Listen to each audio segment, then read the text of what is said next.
nửa vẫn tiền hôm nay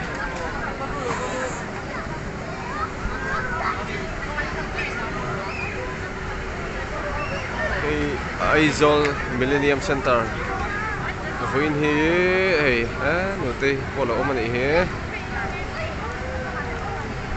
các phòng phố phần này về hôm nay đón riêu in cái gì với in hi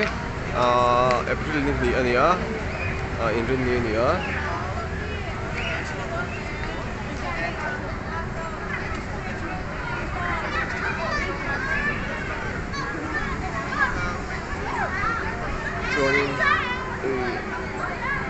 khi làm apa yang tinggi do restoran chung khi kita itu engor có ý gọi là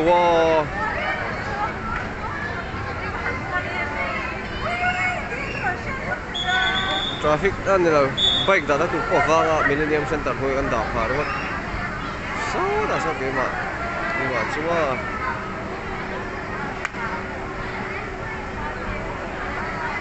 kiếm nữa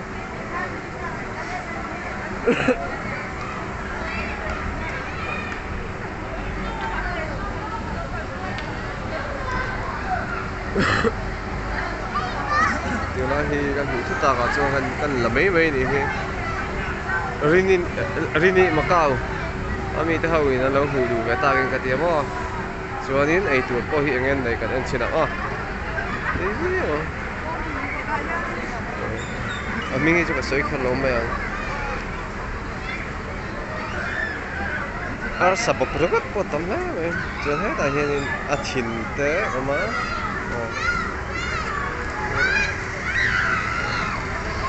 hiện giờ sao vậy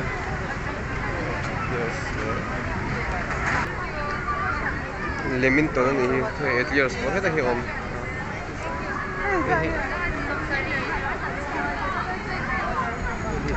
hello nó có hậu chất la hùng hi nuông hay hi nó quảng bị tan ai zo là covid free à vào cái khám cái rate to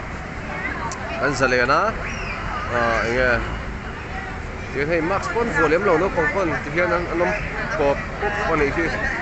anh nuông thằng ấy mày còn cover căn bộ nuông mà thiên gia là ya những cái của nó chuan ini nih mai park cái này đâu itu kat children's park kan tia Ras Bhavan yang đâu bula om chin so Aizawl City Park kan ti le chu mi nuwa Aizawl Club kan ting ngan ti le ni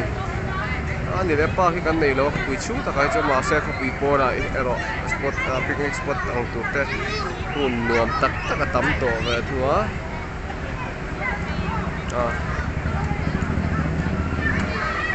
nal ve hi chu